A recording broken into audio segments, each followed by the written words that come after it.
Bueno, ¿se acuerdan de las 6 etapas que dijimos que la primera era la planeación? Y en esto, si queremos desmenuzar algo que es muy complejo, de 2, 3 años y demás, vale, ahí sí me oigo. Nada más déjenme ver para que sí se esté grabando. Vale. Nada más, pero bueno, la parte de la planeación básicamente incluye, importantísimo, la aprobación de la dirección. Perdón, nada más una pausita, déjenme yo sacarme un café. Pásenle, pásenle.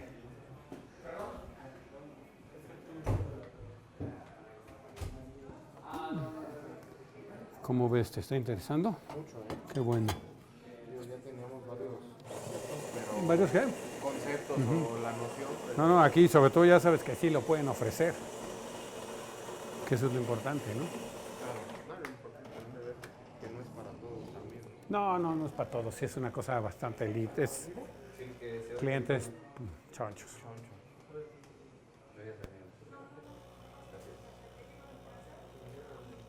Sí, nosotros es luego lo que nos cuesta, que sí somos como para clientes muy, Específico, muy chonchos. claro. También no están poniendo en juego cualquier cosa. ¿No? Sí, o sea, son dineros muy chonchos para que les convenga invertir. Claro.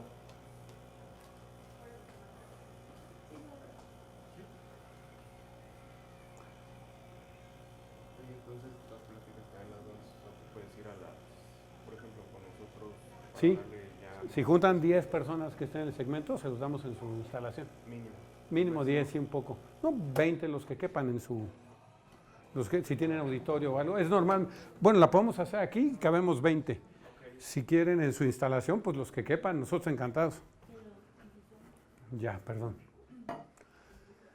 Bueno, entonces les decía, si no hay aprobación de la dirección, no jala, porque como es un tema de muy alto nivel y que sí hay que sentar al CFO para que dé los números de finanzas, al COO para que hable de los temas de operación, a un montón de gente, pues tiene que venir del Olimpo la señal. Y si no la hay, lo que se puede es hacer un BSP light para bancos, para bolsa, para socios, para decir que cumples con él, ¿no? Luego la definición del objetivo del plan de continuidad de negocio. Puede haber un negocio muy complejo que tiene 20 operaciones distintas y a lo mejor dicen, solo vamos a hacer BSP para esta división o este primer año o la división que está pidiendo lana o lo que sea, solo lo vamos a hacer para este. Luego se designa un equipo, tiene que haber mínimo un equipo y deseablemente un líder de proyecto, si no está muy cañón darle para adelante. Y recursos. La asignación de recursos, pues es uno para pagar el programa. Nosotros, hablando del costo, muchas veces nos paga el broker, ni siquiera nos paga, a veces nos ha pagado el reaseguro, que es un cliente que no lo quiere soltar. Ahora pasa mucho de repente en gobierno, pues ya saben todo el cambio que se está dando ahorita en gobierno.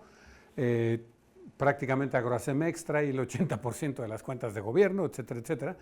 Pero antes de repente un reasegurador que estaba muy involucrado con gobierno y que tenía, pues lo clásico, tenía reasegurados a todos los hermanitos, pero uno era un hermanito le metía las drogas y otro tenía leucemia y pues ni modo, tienes que asegurar a todos.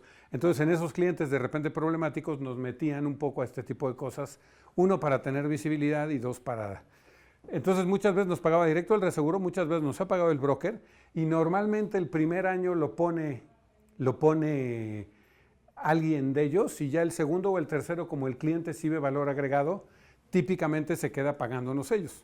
A veces ni siquiera nos deja el broker y nos dice, no, yo te voy a seguir pagando porque yo es un valor agregado que le llevo al cliente, son como un elemento estratégico mío en la cuenta y al final ellos le cobran o meten en estas cláusulas de mejoramiento del riesgo o omite y mita, o a veces el agente pone la mitad y el broker la mitad, pero siempre ha salido, que ese es básicamente el recurso importante en este orden que les decía, y luego una o dos personas, dependiendo de la magnitud de la empresa, que sí lo van a tener que sacar, al menos el primer año, para poner todo junto.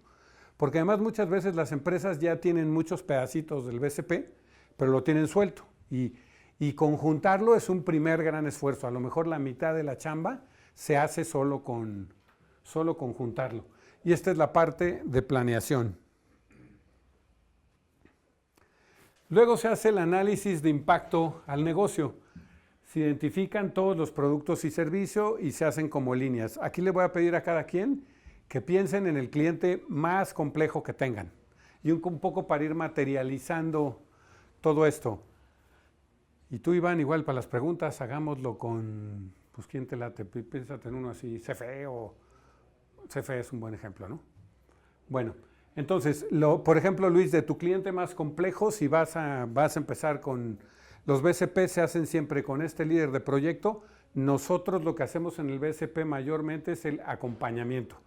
Nosotros, ¿qué hacemos? Eso es muy importante, dónde empieza o acaba nuestro alcance, porque si aunque nos paguen y nos digan, ahí estás adentro de Procter & Gamble o de la que sea, en un año tienes que entregar la fase 1 del plan. No podemos si no lo hacemos con ellos. Nosotros damos como las directrices y acompañamos en muchas de las sesiones para que vayan saliendo esos materiales. Entonces, tú estás como ese líder de proyecto de BCP. ¿Qué cliente escogiste muy complejo? Va a ser imposible. Bueno, Pemex. ¿Cuáles son los productos y servicios? ¿A poco no tiene VI? ¿No? Es lo único que no tiene. Ah, sí, claro, no tiene VI. Sí, claro. Pero todo lo demás sí lo tiene, ¿no? Todas las que nos sepamos.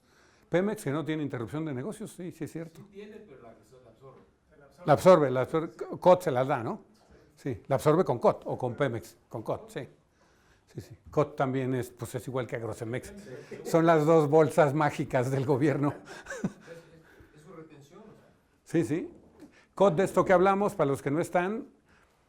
Bueno, ¿quién ubica las cautivas? Que ese es otro tema que todo mundo ya le debería entrar. El mismo Carso es una cosa que resulta interesantísima.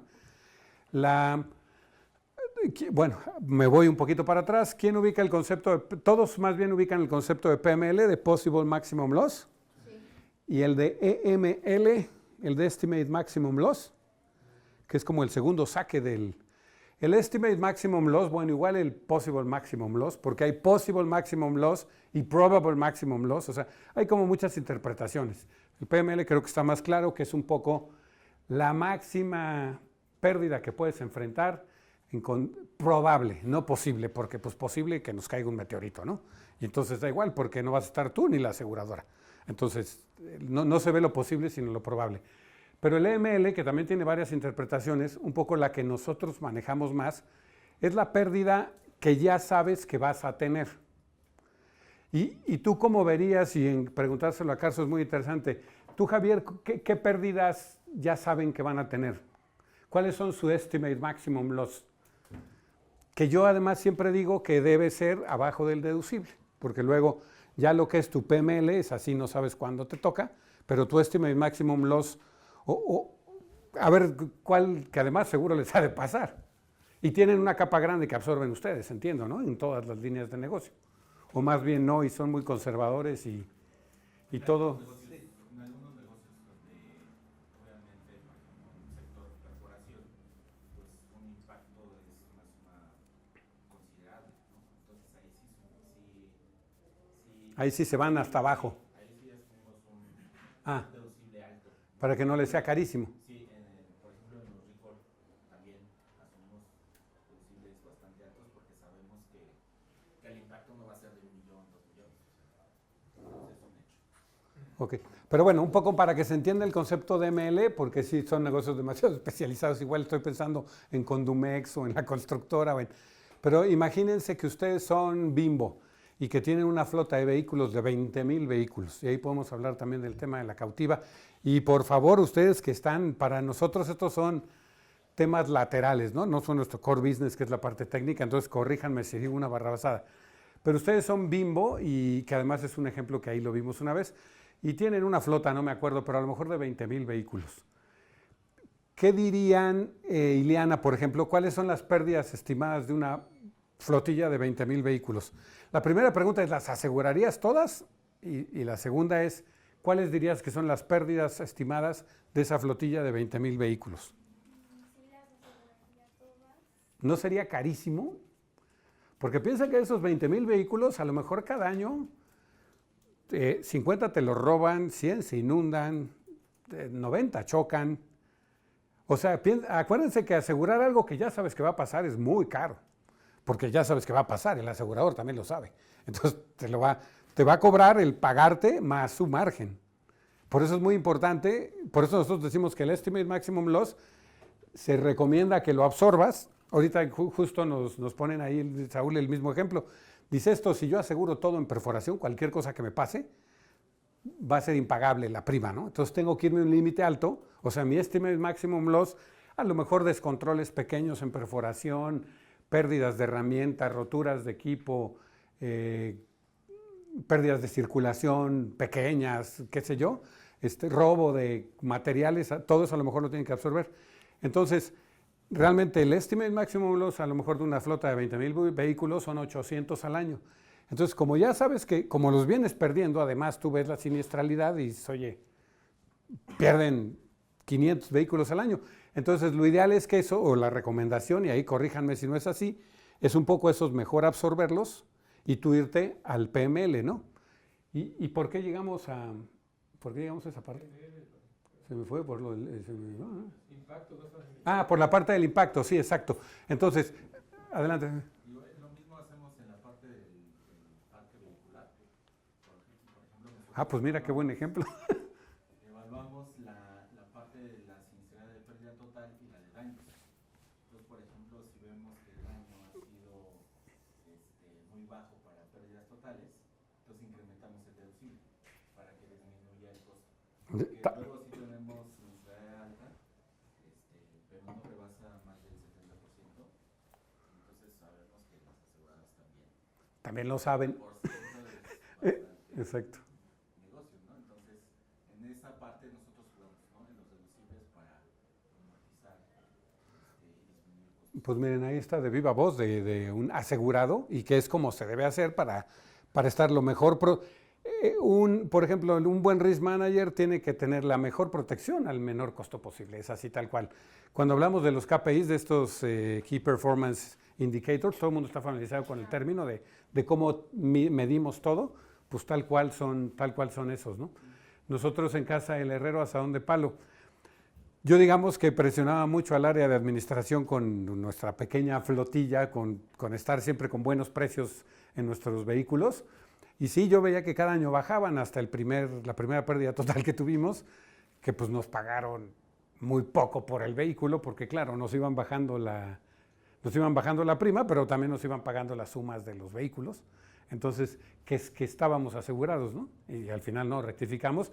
Entonces ahora ya fijamos un número de reposición para los vehículos y buscamos el mejor precio para ese valor, porque si no, pues a la hora... Y nosotros ahí donde ven ya llevamos... No se los debería decir porque a lo mejor luego les pedimos que nos coticen, pero ya llevamos 3 coches de pérdida total en nuestra vida, que para 6 vehículos pues son muchos, ¿no? Pero bueno, ya no me acuerdo por qué caía esto, pero bueno, el tema era hablar de Estimate Maximum Loss, de PMLs y de cautivas. También un tema que no lo damos nosotros, pero unos colegas dan un curso solo de cautivas. También cuando tú eres ya de tal tamaño o tienes esas flotillas de ese tamaño, a veces ya te conviene tú mismo asegurarte, porque ya a lo mejor Bimbo tiene más vehículos él solo que vehículos asegurados una aseguradora. No sé así una chiquita cuántos vehículos tendrá, nadie sabe el dato.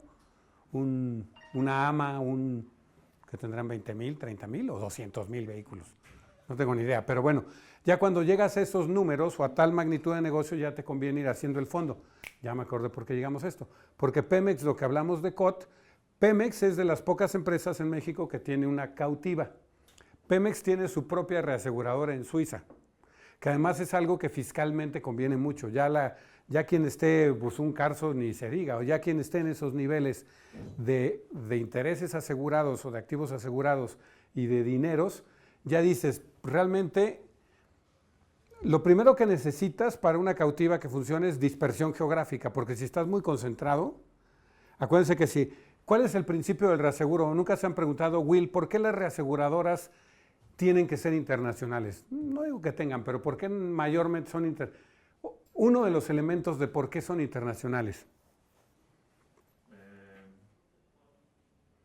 Pues quizá por el concepto de diversificar el riesgo y que no estén Tal cual, es uno que no puede estar acumulado. O sea, un suirri cuando a lo mejor viene un tifón en Asia y le va a tocar pagar mucho, pero va a pagar con todos los demás asegurados que no tuvieron tifón, ¿no? Un Munich Re le tocan los incendios forestales de Los Ángeles, pero va a pagar esos con todos los que tenían cobertura de incendios o no tenían, o de contraincendio de los demás.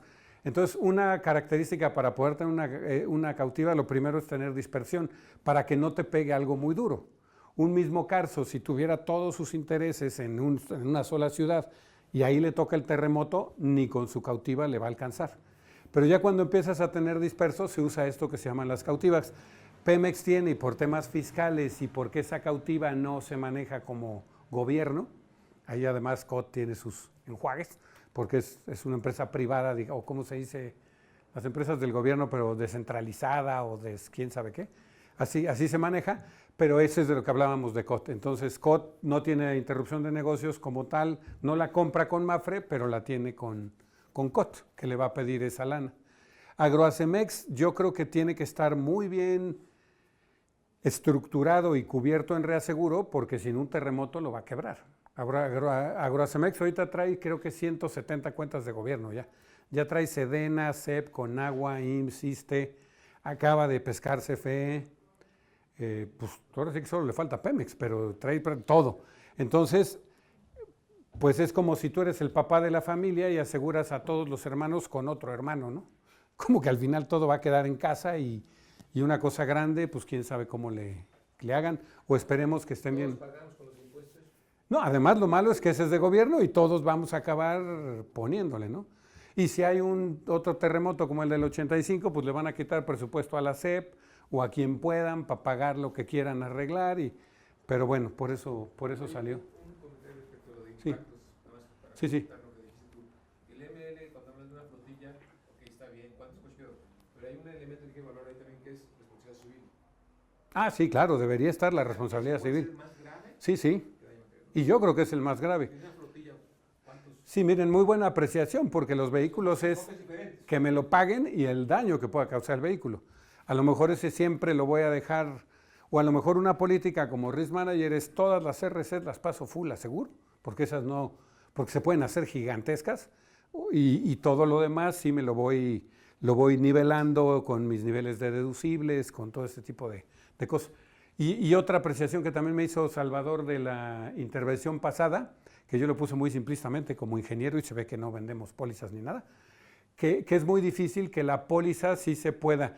El planteamiento de Salvador es que como las pólizas son 1 al millar o 1.2 al millar o 0.8 al millar o lo que sea, de ese 1 al millar debe cubrir terremoto, huracán, incendio, todo lo que sea. Entonces a lo mejor si eres un bimbo y dices, oye, le voy a meter $20 millones a bajar mi riesgo de incendio, pues a lo mejor la afectación que se esperaría es en el componente de ese 1 al millar que es incendio, que a lo mejor es 15, 20%, que ese sí me mejore en la prima y mejorarla lo que se pueda, a lo mejor. Entonces, a lo que voy es que a lo mejor le bajas 20% a ese 20% del 1 al millar, que no es un 1%, es 1 al millar, es todavía mucho menos. Entonces, que no es como muy factible. Yo en el caso de Bimbo, pues yo creo que por ser Bimbo, ahí hay unos estiras y aflojes de comisiones y de cosas, que por cierto Bimbo también está muy locochón, que él ya muchas veces paga unos fees por administración a las cedentes y a los brokers, y el deal directo es con reaseguro. Entonces, que esa es otra buena, yo creo que eso no le va a gustar a mucho aquí en la mesa, pero por ejemplo, para un Carso es un buen deal, porque ahora sí que tienes el precio de la fuente y luego lo demás, pagas fees, pero es una forma muy transparente y yo creo que es una tendencia, yo cada vez lo veo más en más clientes que tienen el poder de llegar a reaseguro y que saben que existe reaseguro y que tienen el canal, que más bien pagan esos fees. Por eso este tipo de cosas nosotros las vemos y por eso nos lo demandan, porque son valores agregados muy importantes que si el precio se va haciendo un commodity o ya te llegan a pagar un fee por administración, pues ofrecer todo este tipo de cosas le das valor agregado a tus clientes, ¿no? Otra cosa que se establece en esta parte de análisis es los niveles mínimos de servicio. Bueno, Ricardo, por acá. Hugo, tú, por ejemplo, dirías que tienes hoteles en la Riviera Maya o fábricas, ¿tienes que estar al 100 para volver a abrir? No. Entonces, un poco lo que estableces aquí es dónde ya puedo volver a abrir, ¿no? Si tengo no conozco Cuba, pero justo me decía una persona que acaba de ir, que los hoteles en Cuba es muy normal, que a lo mejor si tiene 8 pisos el hotel, los 4 de arriba ya no funcionan porque los van desmantelando, como ya tienen bloqueos y no consiguen refacciones o la chapa, y literalmente los van desmantelando para mantener los pisos de abajo funcionando, ¿no? Entonces un poco esto es lo mismo, decir, yo voy a operar, si tengo 1000 habitaciones, con 200 puedo volver a salir, esas 200 aquí, ¿a qué clientes se las vamos a dar? De esas 1000 ya tenía vendidas 800, entonces si salgo con 200, 600 tengo que ver qué les ofrezco y todo eso es lo que hace el BCP. Y luego análisis de la capacidad actual y recursos mínimos necesarios. BCP es que hay mucho en Energy, por ejemplo, hay mucho BCP, en Oil and Gas hay mucho BCP, en todos esos giros, porque ahí parar es muy caro. Nos tocó hacer un PML de una planta generadora de energía. Alguien que maneje plantas de energía, que tenga más o menos idea de los números,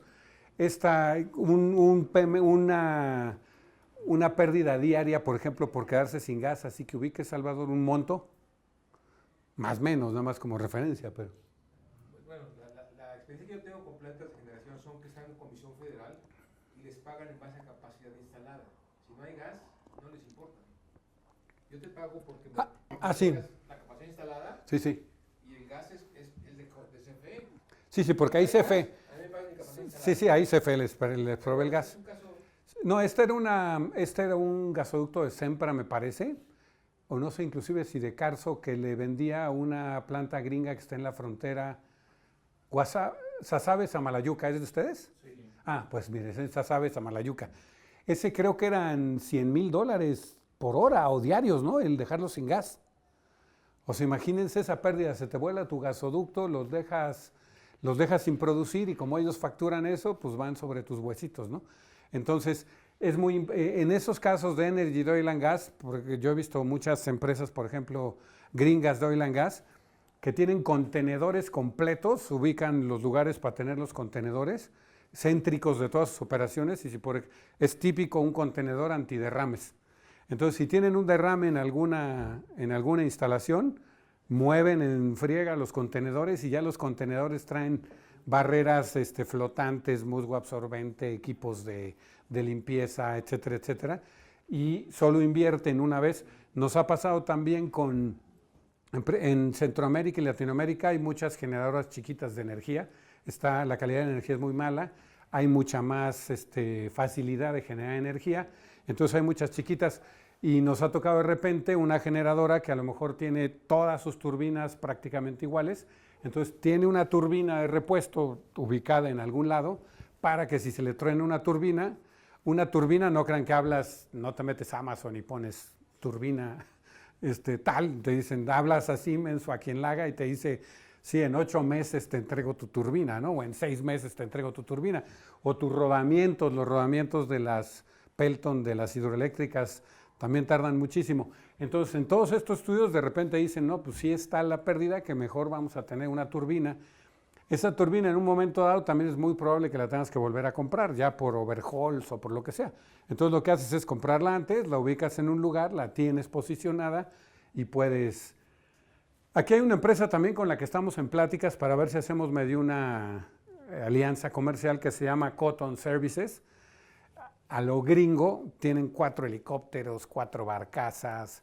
Estos cuates le dan soporte a las empresas para restablecer sus operaciones. Por ejemplo, trabajan con Walmart. Ellos son los que echan a andar los Walmart después de tornados. Pero llegan a poner el techo, son contratistas, o sea, tienen comedores portátiles, tienen albergues inflables, sí están bien cañones. Pónganle ahí Cotton Services en internet luego de ocio. Y ya inclusive existen ese tipo de empresas, ¿no? Y otra vez, todo esto es mucho más primermundista, pero aquí de lo que se trata es de que le hablen a un cliente, de oye, hay esta empresa, no lo has contemplado, ¿por qué no lo contemplan? Etcétera, etcétera. Y bueno, ese es el REMAR básicamente. Preguntas hasta aquí de la parte de análisis, que es un poco como se abre boca en cualquier en cualquier BCP. ¿Ninguna? Nos seguimos. Bueno, la vulnerabilidad. Primero identificamos las amenazas y las vulnerabilidades. Aquí me voy a brincar unos cuantos slides para... ¿O dónde habrá quedado? A estos, miren. El BCP realmente empieza aquí. Y esto que están viendo puede parecer una locura. Miren, este ejemplo que tenemos es justo es esta exportadora de azúcar, que es de los primeros BCPs que hicimos, debe tener unos 10 años, yo creo. Entonces, hicimos se hace un grupo de trabajo, está mantenimiento, operaciones, todas las áreas, pueden ser una sesión de un día o de 2 días, y empezamos a ver todas las causas que puede haber que paren su operación. Todos los efectos que tienen esas causas, las consecuencias, que es un poco lo que decimos de impacto al negocio, que tienen esas causas. Si se fijan, de repente, ahorita vemos en otro ejemplo, hay una causa que tiene varios efectos y varias consecuencias. La probabilidad que se estima de ocurrencia, le damos inclusive un número. La severidad que tenía, que también le damos un número del 1 al 10. No, este es en días en este caso. Aquí la cuantificamos. Si tenemos medio de detección o no, o sea, si tenemos forma de evitarlo, porque si no, acuérdense que el riesgo, digamos, la primera fase es identificarlo. Hay empresas que ni los identifican. La segunda fase, ese es el nivel, no identificarlos es el 0 que le decimos nosotros. El 1 es identificarlos. El 2 es minimizarlos. El 3 es transferirlo tradicionalmente. Decimos nosotros, contratar una póliza muy como son todas. El 4 es transferirlo complejamente, que es como le llamamos, cuando ya empiezas a manejar estas coberturas más complejas de, pues ahora los paramétricos que se están poniendo muy de moda, la interrupción de negocio, ponerle stop loss, ahorita les cuento de un stop loss, que también es una cosa que en México como que se maneja poco, son más bien cuentas, esto fue en Colombia, y justo el último nivel es quien tiene un BSP, ¿no?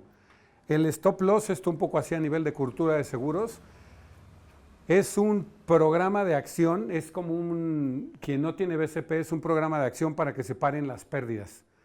En este caso, se truenan unos cables, se llama Guatapé, la presa, son 3 presas consecutivas en Colombia, en el río Guatapé, se truenan unos cables y se paran las 3 hidroeléctricas. Con eso es una pérdida gigantesca de dinero. Para darles una idea, en ese momento era $1 millón diario lo que tendría, hasta donde podía pagar su IRRI. Y el límite creo que eran 45 días. Entonces a nosotros nos contratan, le hablan, de hecho se resolvió con cables de ustedes ahorita que lo estoy viendo. Hablan al proveedor y les dice que los cables que pueden empezar a llegar en 3 meses. Entonces habla el presidente de Colombia con el presidente en México, creo que en aquel entonces era Calderón, y les dice, oye, ¿no tienes cable que nos prestes? Sí, sí tenemos. La CFE les ofrece 52 rollos de cable prestados. Y entonces Suirri nos dice a nosotros, oigan, los vamos a contratar para que vean que no se retrase ni un día el arranque. Había un programa de 21 días de volver a arrancar las 3 hidroeléctricas. Nosotros teníamos que ver que toda la exportación de cables, anduvimos en aviones Antonov de estos de 120 toneladas metidos, viendo que se hicieran los rollos, una chamba muy padre, muy cansada, fueron como 15 días, 24/7, teníamos dinero para lo que fuera, llegábamos a un taller y le decíamos, oye, ¿cuánto valen estas bases?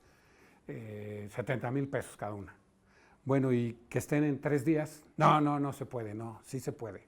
Ve cuánto valen, y a lo mejor acabábamos pagando 350,000 pesos por cada base y le rentamos plantas de soldar a los talleres. Hicimos unas locuras, pero no se retrasó. Eso es lo que es un stop loss, que ahí es cuando es esa transferencia de riesgo más compleja, ¿no? Nos tocó, por ejemplo, o los de pérdidas consecuenciales, que también son siniestros súper complejos. Nos tocó estar metidos en un siniestro donde un tsunami en Japón le pegó a las plantas de Mitsubishi. Y Mitsubishi tenía que entregarle a un contratista para Pemex 2 turbogeneradores, que iban además en medio de la instalación.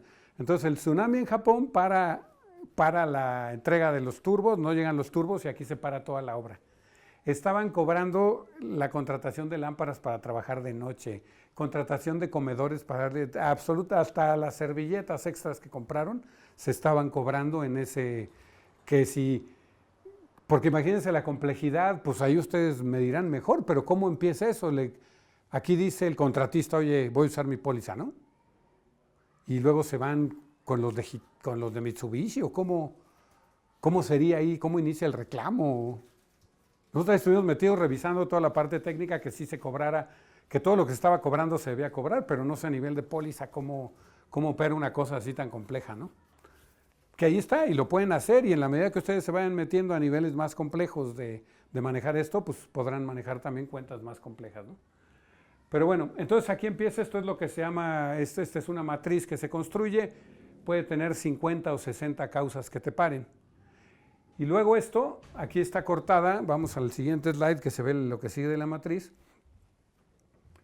Luego aquí ven si hay mitigadores o no hay mitigadores. Imagínense en este caso el exportadora de azúcar, nos encontramos que uno de los grandes cuellos de botella es que para exportar el azúcar la tienen que pesar toda para pagar impuestos. Toda la exportadora tenía 2 básculas, es azúcar a granel que la echan con bazucas en barcos gigantes y meten, imagínense que en las bodegas de carga meten un bobcat, ubican los cat chiquitos, lo meten a acomodar lo meten colgado y el tipo con mascarilla a acomodar el azúcar porque si lo cargan mal se empieza a enchuecar el montón y puede voltear el barco, o sea, puede voltear. Y el caso es que esas básculas tenían 2 y una se descompuso hace 10 años y nadie lo peló. Y ya toda la exportación de todo el azúcar de Guatemala dependía de una báscula, que además costaba creo que $120,000 la báscula, y ya tenían una, y repararla creo que $40,000. Y tener parado el puerto, un puerto, que cuando se metan a cosas de puertos, a lo mejor 1 hora de un puerto puedes pagar $25,000 o $30,000 por estar atracado el buque. Por eso optimizan tanto las cargas y las descargas, para que sea barato. Ahora sí que es como parquímetro, para que sea. Los chinos, ya las grúas de los chinos ya están pescando 4 contenedores a la vez. Normalmente eran 1, ya hay unas de 2. Entonces se ponen 2 trailers y les dejan los 2 contenedores. Ahora los chinos ya van de 4 en 4 para cargar y descargar rápido, ¿no? Entonces imagínense que puedas parar un puerto y una operación tan compleja por no invertir en una báscula, $40,000 en que te arreglen tu báscula. Porque si esa báscula es la que emitía los tickets fiscales para exportar el azúcar. Si esa báscula se descomponía, bye, ¿no? En una cosa muy, muy simple. Bueno, los mitigadores, luego los planes de acción, el responsable de cada una y todas las prevenciones que se iban a hacer hasta implementar estos programas, qué prevenciones se iban a hacer. A donde te metas encuentras cosas muy interesantes. En este puerto también encontramos que, hablando de RCs, en el puerto les pedían la prima mínima que le pedían a las bodegas era de $100,000. Imagínense que el vecino de esta exportadora de azúcar, que el azúcar se prende cañón, era un patio fiscal de Nissan, donde había siempre como 3,000 vehículos de Nissan. O sea, con $100,000 no pagas ni la remoción de escombros, ¿no? Entonces justo dijeron, no, pues nosotros tenemos $100,000 porque es lo que nos piden, nunca habíamos visto, y entonces pues a cotizar, oye, a ver, ¿cuánto debería tener yo de RC tenían de vecino una aceitera de un lado y un patio fiscal de Nissan del otro? Entonces imagínense, tanto la aceitera los podía quemar a ellos como ellos a la aceitera, o ellos a Nissan, entonces, y sí surgen cosas muy, muy interesantes realmente. Y bueno, lo que quería decirles con esta matriz es que los planes de acción, no porque tengamos 60 causas que nos paren el negocio, necesitamos 60 planes de acción. Normalmente todo esto acaba en 4 o 5 planes de acción. Y típicamente esos planes de acción, el de terremoto ya muchas empresas lo tienen, el de huracán muchas empresas lo tienen, y a veces el de incendio. Entonces, perfeccionando esos planes de acción se tiene la mayoría de la masita del BSP, que esa es como la primera parte. Ya teniendo esto terminado, un poco ya puedes medio marear un banco, es decir, no está terminado todo el BSP, pero ya medio puedes marear un banco, ¿no? Entonces el elemento 3 del que habíamos hablado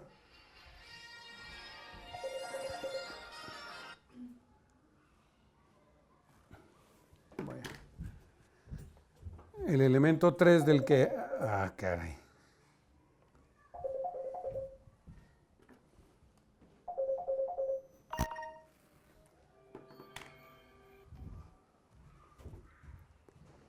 El elemento 3 pues es este de identificar las amenazas, evaluar la probabilidad, evaluar los mitigadores y generar la matriz. Básicamente se ve muy rimbombante, pero es hacer esa matriz que vimos, ¿no?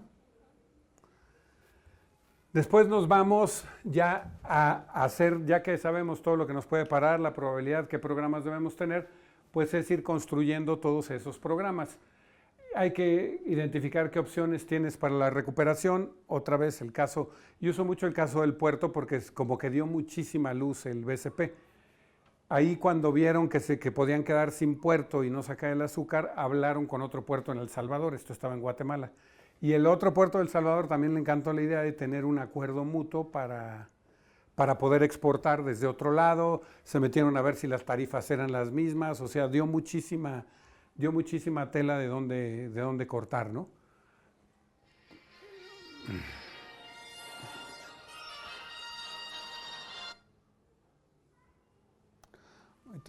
En el receso me reporto. Incluir todos los planes de comunicación. La mitad de la eficiencia de la empresa o de los costos grandes o bajos que va a haber se van a dar por los planes, por toda la comunicación interna que haya. Normalmente una cosa grave se agrava más por mala comunicación, porque no hay canales, porque no hay procedimientos, porque no hay metodologías. Entonces aquí una de las cosas en las que se concentra muchísimo esto es en ello, ¿no? Inclusive si se llega a perder en ciertas operaciones la telefonía celular, las minas, por ejemplo, o operaciones muy remotas que dependen de una o de dos antenas, pues ya hay la opción de telefonía satelital, ¿no? Que es muy caro, ya ha bajado de precio mucho la telefonía satelital, entonces, oye, tengan 1 o 2 teléfonos satelitales de backup, sí, lo vamos a hacer. Y que, por cierto, clientes que tengan un poco con esa problemática, ahorita estamos justo con un cliente, T-Mobile ya acaba de sacar telefonía celular satelital, o sea, ya no es que ya puedes operar con un teléfono en todo el mundo y demás, y tienen un plan de $15 mensuales. O sea, ya también las tecnologías van bajando muchísimo, ¿no? Especifica responsabilidades y recursos necesarios. Dices, tú vas a ser responsable de esto y tú de esto. Si tú no estás, entonces la persona responsable es esta, ¿no? A veces hasta en tercer nivel, y si él no está, la persona responsable es esta. Documentas todo, típicamente un BCP, ¿dónde se les ocurre físicamente que deba Will acabar? En USBs, en discos duros, en papel, en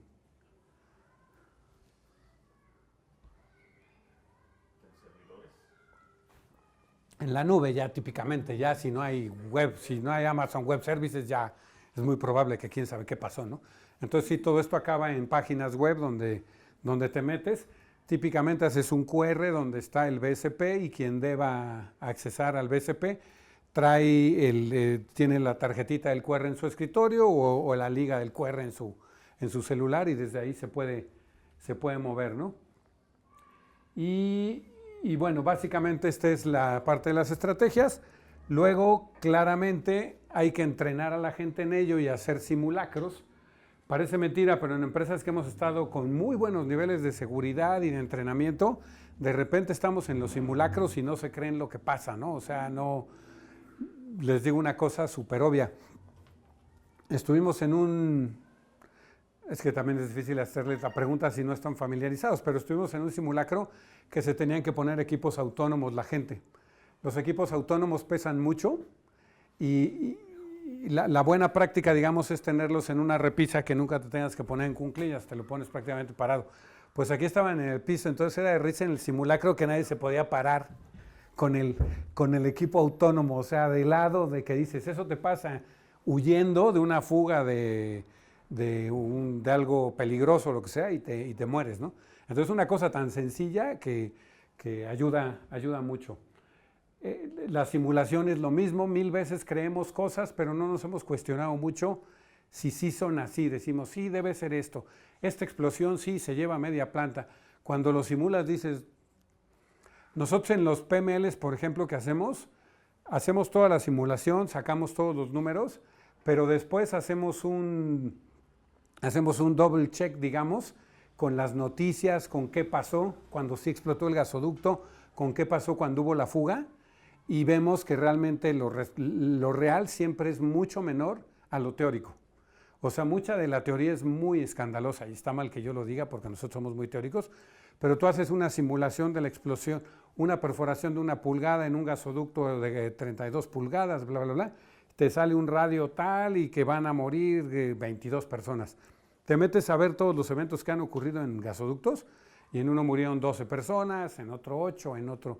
Entonces nosotros ahí digamos que el modelo lo aterrizamos para que no sea súper catastrófico, y las simulaciones nos funcionan muy bien.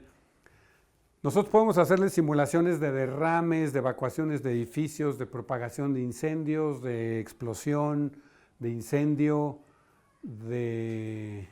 Tenemos como 12 simuladores, ni me sé de memoria todos los que tenemos, pero también cuando necesiten cosas de esas, tanto en la parte de suscripción como en la parte de claims, ayuda muchísimo. Ahorita de hecho les vamos a enseñar una herramienta muy interesante en ese sentido.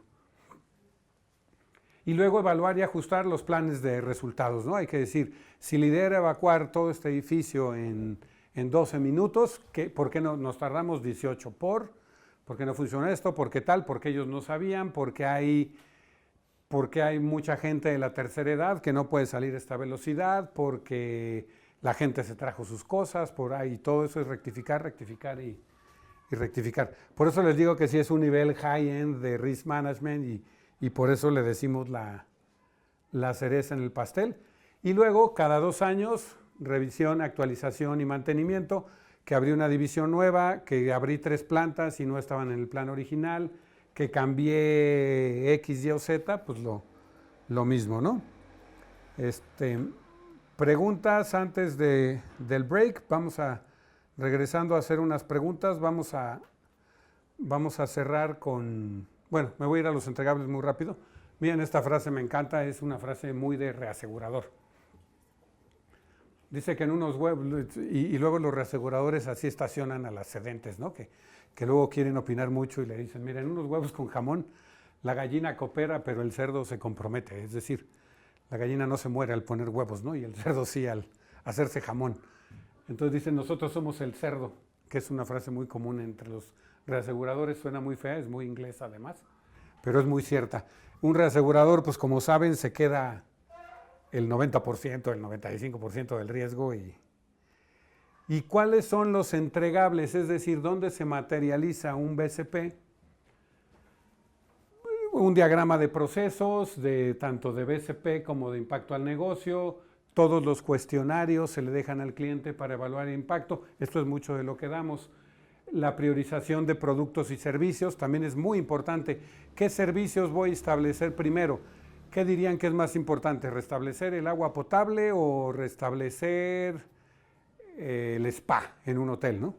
O en una planta, ¿qué es más importante? ¿Restablecer la electricidad o restablecer, qué sé yo, no se me ocurre en este momento, ¿no? Pero aquí todo eso, un reporte ejecutivo del VIA, un VIA pues pueden ser, no sé, Charlie, de los últimos que hemos hecho, ¿cuántos documentos o cuántas páginas en total son, así como para darles una idea? Pues el reporte ejecutivo del día, como ese ejecutivo trae como, pues yo sé, como unos 35 hojas, pero viene toda la descripción de los procesos. En el último que hicimos, los procesos principales eran 12 y los procesos eran 40, o sea, los fundamentales. Y en total de anexos y documentos, ¿qué serán unos? Bueno, ese es el reporte ejecutivo, pero sí. De los demás, pues el que es muy extenso es el cuadernillo del BCP, y los DRPs, pues sí son algo extensos, no sé, unos 40 del ejecutivo, y del BCP otros 120, y los cuadernillos, pues dependiendo, del último, pues por DRP a lo mejor unas 80 páginas, 60 páginas. O sea, como ven, sí es bastante información, se sintetiza en un ejecutivo, pero la idea es que todo el mundo sepa fácil a dónde llegar, qué tiene que ver, etcétera, etcétera. La matriz de riesgos que vimos, los cuadernillos, uno de BCP y otro de Disaster Response Plan, de planes de respuesta. La evaluación de la implementación, es decir, todo esto decía la teoría, ya lo implementamos, si funcionó o no funcionó.